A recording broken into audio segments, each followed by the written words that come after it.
Good afternoon, everyone. I'm very happy that we can speak to you via this webinar, the first online competing seminar from our huge project which we had during the last 3 years. And I'm also happy to see some familiar faces. And I would ask you to switch off your mic. I can see everyone does it, so we can make each other understandable. Well, today we will speak about two topics. It's about the implementation of the directive and the quality assistance of the directive. And on the other hand, Liliana Martes from Seronov, Romania will speak about the introduction of the electronic training record book. But first, as stated, I'm very happy to see you all online, but it would be better to see each other in person if possible. And therefore, it's a pleasure for me to announce that the General Assembly meeting of EDINA, which will take place in the second week of May, during the 16th of May, in Varna, Bulgaria, will proceed.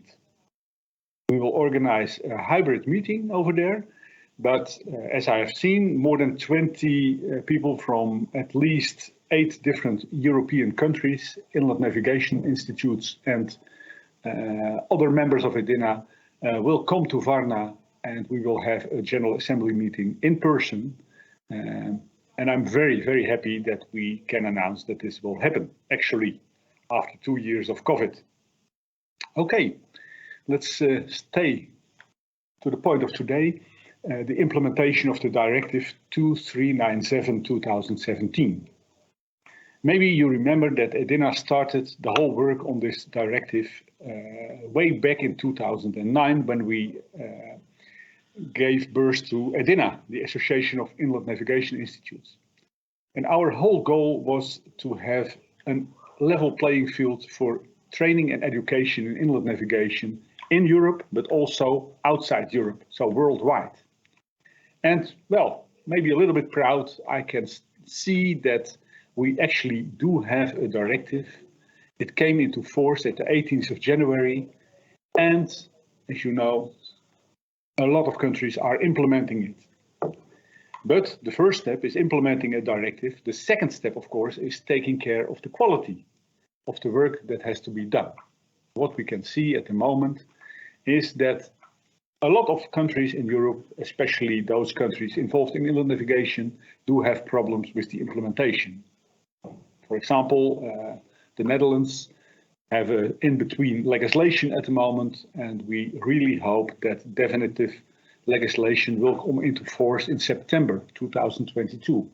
We see the same in Flanders, in Belgium. And then you have to realize that almost 80% of all ships do have the Belgian or the Dutch nationality. In Romania, I talked today with my colleague from Seronov. Legislation is done, but we face some other problems there. But in the end, I believe that at the end of 2022, the directive will be implemented in most European inland waterway countries. But as I said, this is the first step, implementation. After that, we have to take care of the quality of training and education and find ways and methods to look after this kind of quality assurance. In the maritime sector, we do have the IMO and we have the European Maritime Safety Agency. They take care of quality overall. They will visit and audit several institutes in Europe, will visit and audit ministries, authorities. But in inland navigation, we do not have such a body. So the implementation of a directive is also and always a national affair, and national authorities do have to take care if they do it in the right way and if their institutes are following up the directive. In the end, we do need an audit body. We need national authorities, but also EU authorities take care of the quality of the whole system. Because otherwise we will see and face tourism. And that's not what we want. Every member, every associated member of EDINA, but also every person or body involved in inland navigation in Europe is convinced that we must avoid irregularities between countries and between authorities. Well, that's the first topic where we speak about. I will give the word to Jörn Bol, and he will introduce us in the field of an audit system taking care of the quality assurance. Then, afterwards, we will give the word to Liliana Martes. Sheronov made a European training record book, a digital European training record book, which we can use to look after the sailing time of those who are on board and trained. In between, you have seen that there is a button upside of your screen, and that's the Q&A. And you can ask your questions via the chat, and Esther, who takes care of the whole editing of this webinar, will take care of those questions and direct them to those who are able to give an answer. So please don't hesitate, ask questions if you have some. Maybe we are not able to find the answer directly, but then we will search for it and give it later by mail or otherwise. Okay, happy to see you as stated. We will now start with Jörn, and he will introduce us in the field of quality assurance and how we took care of that from the Maritime Academy Harlingen. We were the worker package 4 leader in competing. Jörn, please take over. I hope you can see me, or you can see at least the presentation. Looking at my screen, I can see it. So let's nosedive into the work we have done in competing, and especially in the work package 4, which was on quality assurance and quality control.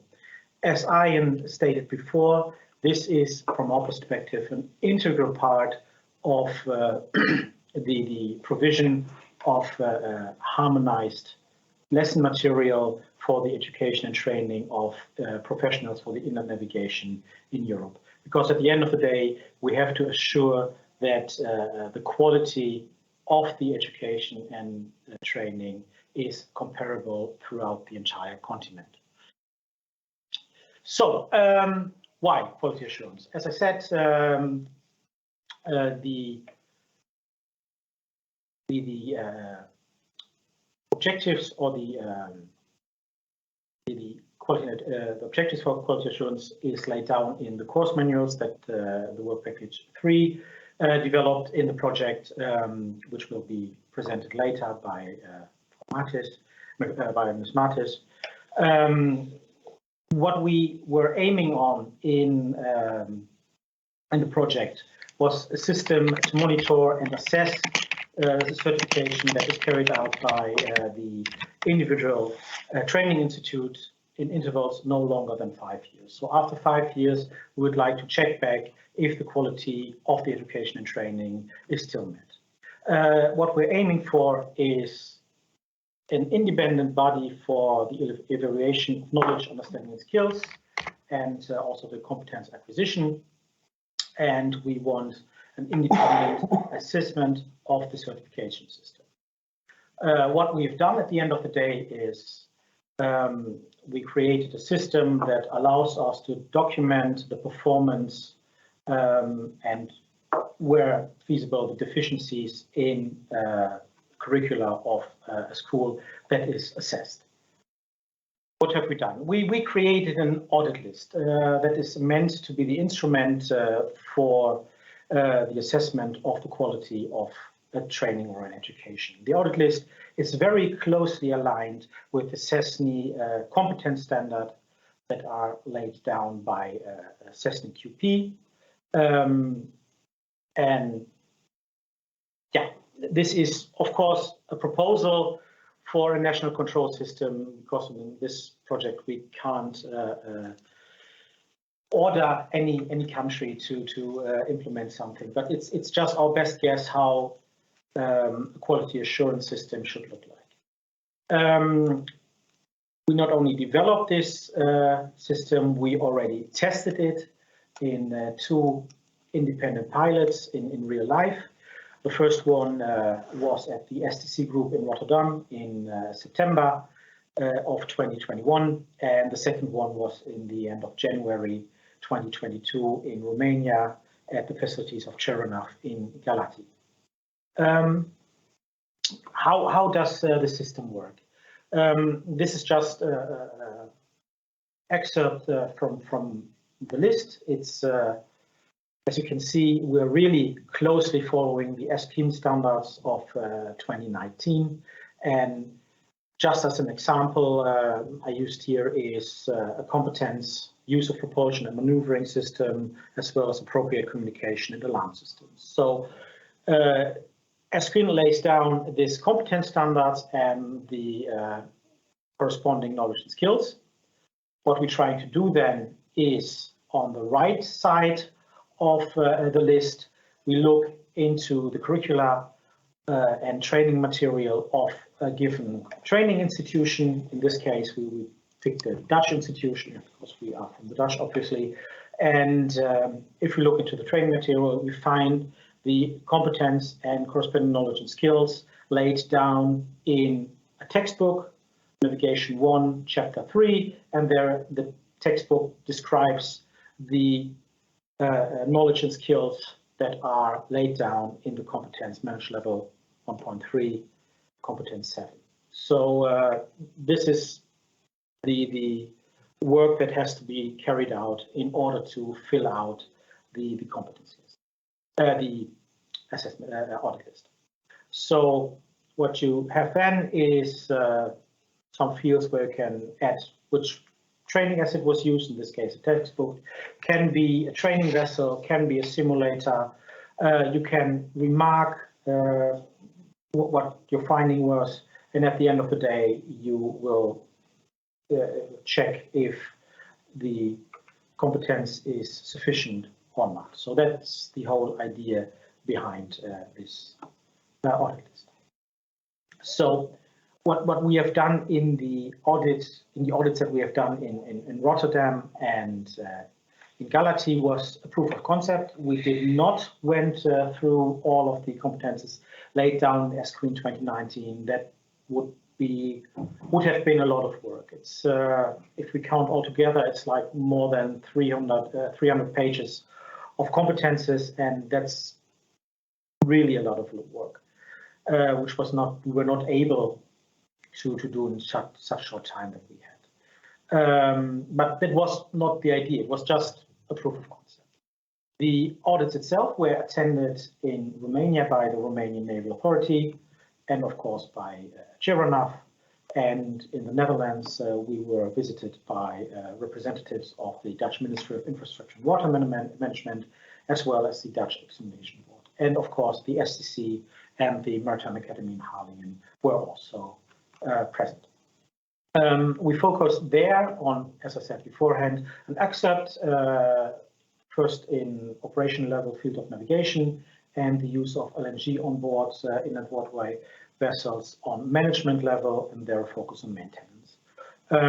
What we, at the end of the day, did was we used the practical examination as a proof of that the competences were shown by the virtual exam candidate. The exam candidate itself was not subject of the assessment. It was just, was it shown that the competences described in SQIN were mirrored in the curriculum. Of course, a real audit has to take the whole curriculum into account. That will be can't be done in just one day. It will take much longer, probably a week or two, to make a full audit. But that is, of course, up to the national states afterwards. Some impressions of the audits we have done. On the left side, you see the audit in Galati, where we actually trained on bunkering LNG on a simulator, which was very, very innovative and very, very good. In the middle, you see our audit in Rotterdam, where we were at anchor in the Maashaven. You see the black anchor ball there. So the exam candidate showed that he was able to anchor and set the right day signs.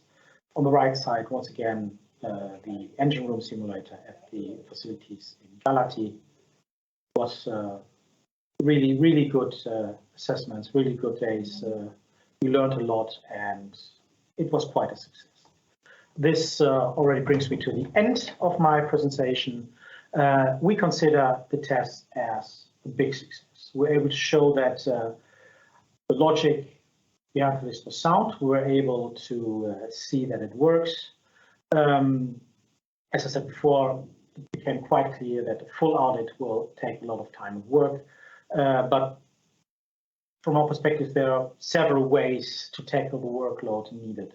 So there are several possibilities here for the assessment of a given education institute, which is, of course, a full assessment of the entire lists, all the assessing competences. This is really takes the 2 weeks I mentioned before. If we scale it a bit down, we can, of course, assess selected parts of the audit list, or in the lowest iteration, for partial assessment of selected parts, one or more audit lists, depending on the training course that is assessed. The format in which this must happen is, of course, up to the member states, who can decide whether they do this for themselves or they delegate the task to an external, ideally supranational party like CESNI or someone else. Okay, I thank you for your attention, and I give the word back to Ian. Thank you. Thank you, Jörn. This was a very good explanation of how the audit lists work. I can add a little bit about those who are able to carry out such an audit. It was purposely that we invited the national authorities, because they are the ones who are responsible for the quality of the training programs in their own country. So it's always the national authorities. But of course, then the next level comes, who is responsible for the carrying out of all national authorities? Because if one national authority carries an audit otherwise out than another, we will have inequality in Europe, and that's not what we want. So at the moment, where we speak, we have discussions with DG Move, Directorate General Move, that's the Transport Ministry of Europe, and we have asked them, well, who is in the end responsible? And Christelle Rousseau, who's responsible, told us that in the end they will be responsible, but they do not know how to look after this. So we are figuring out another audit system above the national authorities, and we will make use of this. And on the other hand, Jörn explained very well that it is impossible to carry out a complete audit using all topics of the audit list. So what we foresee is that the institute becomes the list, will fill it out, theoretically, looking after taking care of all competences in the audit list, and the audit commission will pick out several elements and look after that, because it's impossible to have a complete audit. And this is the way we work in all quality systems and in all audit systems. Okay. As I said before, don't hesitate to ask questions via the Q&A. We will see them and we will try to answer it. Okay. Well, then we come to our next topic. Liliane is ready to present from Romania the outcome of Work Package 3, and in this case about the European Training Record Book. Because as we know, in inland navigation, working on board is something all students do, and we have to take care that this is done in the same way as we educate and train people in our schools or institutes. So that's why they took care of this topic, and Liliane, I would ask you to present the outcomes of the European Training Record Book and how to work with it. Please go ahead. Thank you very much. I'll share it now. Okay. Hello, everybody. And first of all, I want to thank all our attendees for joining this online session. And as Arian said, we have already completed a European Training Record Book to come and help our trainees in their training in order to assure a better, if we may say, a better training, an objective evaluation on board the vessel, which at the moment in inland navigation lacks, mainly in Romania. So, in our project, competing under Work Package 3, we developed the European Training Record Book. In fact, there are two European Training Record books, one for operational level and one for management level. As part of the training, we all know that every candidate sitting for a union certificate of qualification, irrespective of operational level or management level, have to have all the necessary competencies in compliance with the provision of the directive on the recognition of professional qualifications in inland navigation, and also adopted by the Delegated Directive of 2020 and laid down in Annex 2. In this respect, the European Training Record Book consists of 3 sections. Section 1 deals with personal details of the candidate, of the trainee, some general introduction of what this training record book is and the benefits of it, guidance both for the trainee or how to complete the training record book and for the boat master or for the designated training person who is responsible for the training and even not examination but assessment of the trainee, what is he is to do there. Some particulars of professional training of the trainee and boat master's monthly inspection of the training record book, and so on and so forth. I'll present them one by one. Section 2 includes 2 items, important items. They refer to the familiarization and the training of the trainee. And section 3 comes to assessment. The very frightening part for all trainees. Tasks and assignments for both operational and management level, and of course a final evaluation of the trainee done by the boat master of the designated training person with a debriefing session and normally comments. But let's see what this training record book is about. As I told you, in section 1 starts with the personal details of the candidate. Here, each candidate must introduce his personal information, full name, home address, telephone number, date of birth, place, number of service record book, which is very important, the date of issue, his signature, yes, the name of the institution where he acquired the abilities, and of course a photo required according to the regulations. Now, as I told you, this training record book is part of the approved education and training program in any inland navigation education and training facility, and should be completed during the periods of board service in the practical stage. This is meant for the training on board. But if there are education and training institutes who can't afford send or they don't have where to send their trainees on board vessels, they are given the possibility to do this in simulators, to have a simulation training. But unfortunately, this can't replace the boat, but it does very, very much good. The benefits of using this training record book are high, both for the trainee and for the employers, who can see a very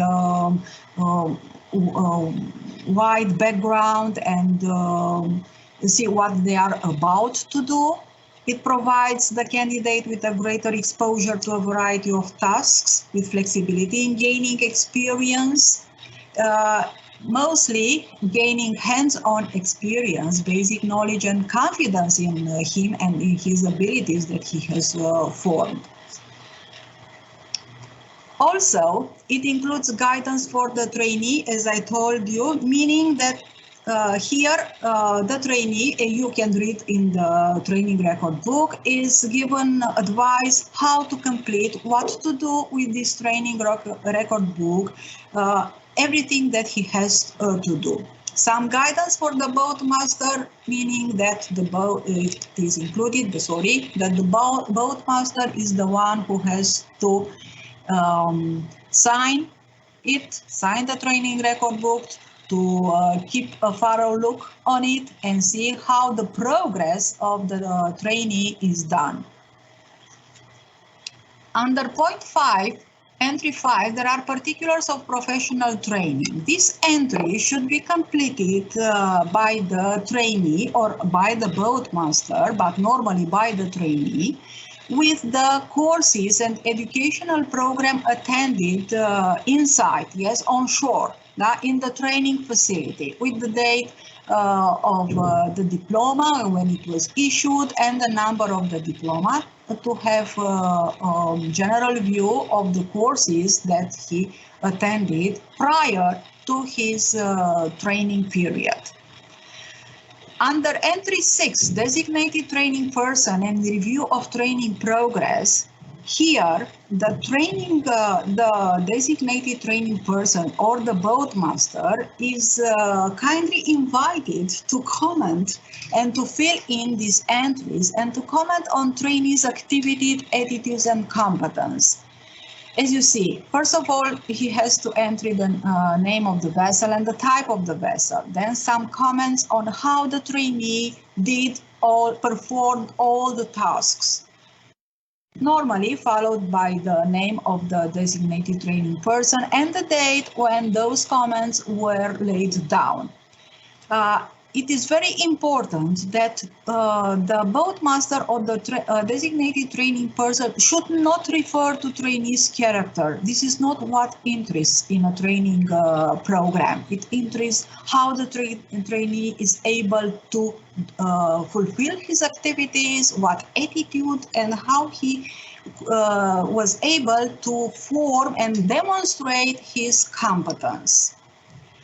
Next, after completing those entries, the boat master normally has to make an inspection of the training record book. In the guidance for the trainee is advised that he has to present to the boat master at certain dates, as it is fixed, established, his European training record book, so that the master or the designated training person can verify and write his comments there.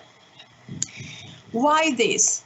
Because after the training, when the trainee comes back on shore, he needs to take an examination in the company. Yes, he needs to take an examination at the, let's say, Naval Authority or the Inland Navigation Authority representative, yes, in order to obtain his union certificate, either as at operational level or at management level. And in this respect, this training record book should be completed with all the signatures, stamps, and should reflect objectively the activity that the trainee carried out on board the vessel. The final entry in this section 1 is a list of publication and online tools that the trainee used for his training and learning, let's say, because being on the vessel, he is also learning a lot. This is what about section 1 is. Section 2 deals with basic safety of the trainee. This means that first, the trainee will be familiarized with internal procedures and regulations for ensuring safety of life, and an initial training based on documentation for internal procedures regulations, ensuring the trainee's personal and occupational safety during his embarkation. In fact, this is the familiarization on board the vessel. Yeah, and then comes the familiarization with the craft's particulars in accordance with the directive. 2016-29 that lays down technical requirements for inland waterway vessels. Let's see what it is about. This is about that the trainee will be familiarized with the name of the craft, the type of the craft or the convoy, yes, its unique European vessel identification number, the vessel's dimensions, capacities, coupling, steering, bilge, anchors, so on and so forth. All of them are presented here. Yes, he will be familiarized with all these aspects. He needed to know the basics he needs to know on board the vessel. Next. In section 3, you will find tasks and assignments. This section includes tasks for operational level and management level. But what I want to tell you is that the tasks are the same for both levels, and they are in accordance with the 7 competencies that trainees need to form during their education and training program, meaning navigation, operation of the craft, cargo handling, stowage and passenger transport, marine engineering and electrical, electronic and control engineering, maintenance and repair, communication, and health and safety, environmental protection. What I want to add here is that during our competing project, we have already developed course books for each of these competencies, both for operational level and management level. Then there is something more that our trainees need to take in order to receive the union certificate of qualification, for example. Yeah, they have the operational level needs to take passenger and navigation experts competencies, and liquefied, if they work on liquefied natural gas, they need to take these too. So these are what you see here in the table are both for specialized vessels, yes, but at management level, our candidates need to take, are given tasks regarding sailing on inland waterways with a maritime character and with the aid of radar. These are compulsory for boat masters to have. Here is what task looks like. For example, for navigation, the competency requirements. Yes, the boatmaster shall be able to plan a journey and conduct navigation on inland waterways, including being able to choose the most logical, economical, and ecological sailing route, so on and so forth. You can read here. We have here the competency we need for the sub-competency, let's see. And the abilities the trainee needs to demonstrate, for example, to calculate water level, ability to calculate distances and sailing time, or to instruct crew members. Under point 3, here the boatmaster or the designated training person writes his comments, advice for the trainee for improvement. And also, in the last column, he writes the abilities that the trainee managed to demonstrate. This is very important that these two columns, column 3 and column 4, be very, very objectively filled in to have a proper view of the trainee's progress.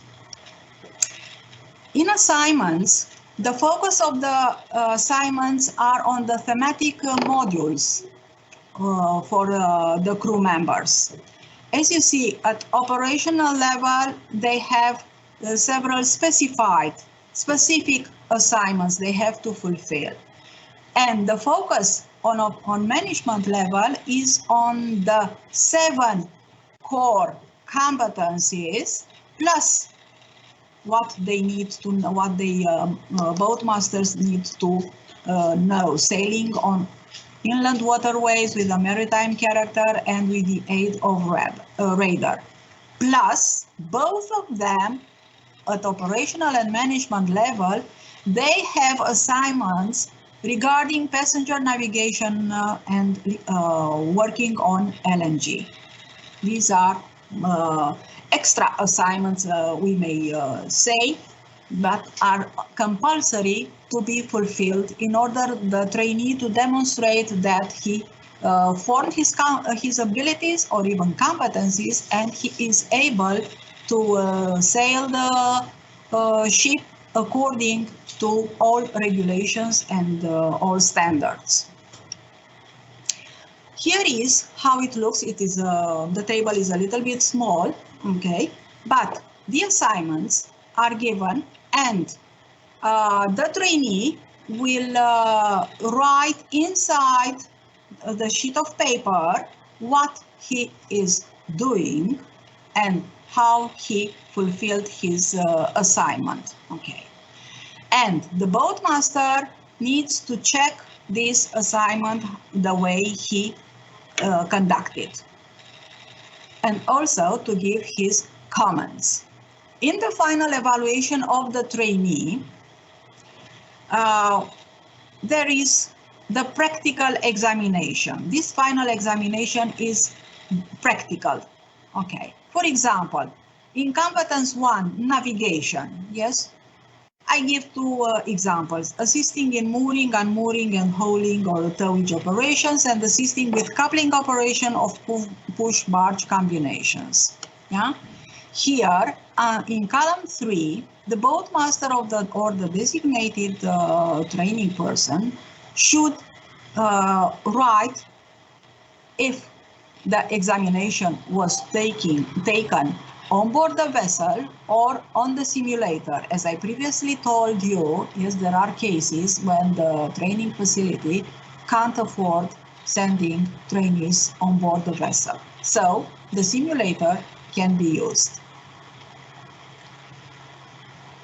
And the last one, after all the examination was done, the boatmaster should complete this table with the date, the debriefing session, name of the his name of the training vessels, his signature, yes, and also the signature of the trainee after reading the final evaluation given by the boatmaster, yes, in order to agree, or maybe the trainee considers that he doesn't agree to the final evaluation. And all these should be discussed. This is in brief what this European Training Record Book is about. If I were to explain you in large, it would be a very, very long time. You can download these the two European Training Record Books either from EDINA website or for our project website, IWET Competencies, and you can see what it is included there. This is all. Thank you very much for your attention. If you have any questions, please write them and we'll answer them. Thank you very much. Okay, Ilya. Thank you very much for a very good introduction to the electronic or European Training Record Book. I've seen that it has been taken up in some institutes, and I've also seen that in the Netherlands we try to give it a digital way, so to make an app out of it. And that will be a further step. So you can work on it online. Okay, that will not be possible in every institute, but that's the next step, I guess. Okay, well, as I stated, now is the time for you to ask questions. So please use the Q&A or come forward, that's one, and we will try to give an answer. And in the meantime, I have to say two more things. One is that we will have more of this kind of webinars from competing. They will be broadcasted between now and summer, and you will get a mail informing you about that. That's one. And secondly, Edina has got a question to take up on the website all the deliverables of the outcome of competing, and we will do so. So together with the colleagues from Austria, we will take care between now, the end of the competing project, and the start of the new school year, that everything, every deliverable, every course manual, the training record book and so on will be available on the Edina website. Most of it for the general public and some outcomes only for the members. Okay, use please the Q&A button. I've seen a question of Pascal Roland. Hello, Pascal. He asks, is the record book available in more languages than only English? Well, at the moment, not. We have it in Dutch, we have it in English, but that's for now what we have. We will try to make it available in more languages, but we have to find sources, resources to pay for it. It will not be from the competing project, but we will try as Edina, because for us, it's very important to spread out the news as much as possible. The course manuals will also be available in English. That's the common language we use in the competing project. Okay, I just have a look at the Q&A. There are no questions coming up.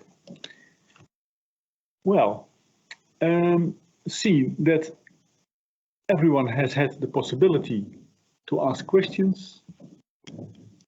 I would invite you to look at this webinar later on. Esther will make it available for everyone. You will get a link from this broadcast. Maybe you can spread it out under your colleagues in your institutes, or make it available for other stakeholders in the inland navigation sector. And, well, here's the information about it. I want to thank you for your attention. Happy to share this with you, and I hope to see you in person at the General Assembly meeting of Edina, or on the end session of the competing project, and that will be at the 14th of June in Rotterdam. I really look forward to see you all and to talk with you in person and to discuss our implementation, our work on making inland navigation and the training and education in inland navigation far better than it was 20 years ago. Thank you for your attention. Bye-bye. See you.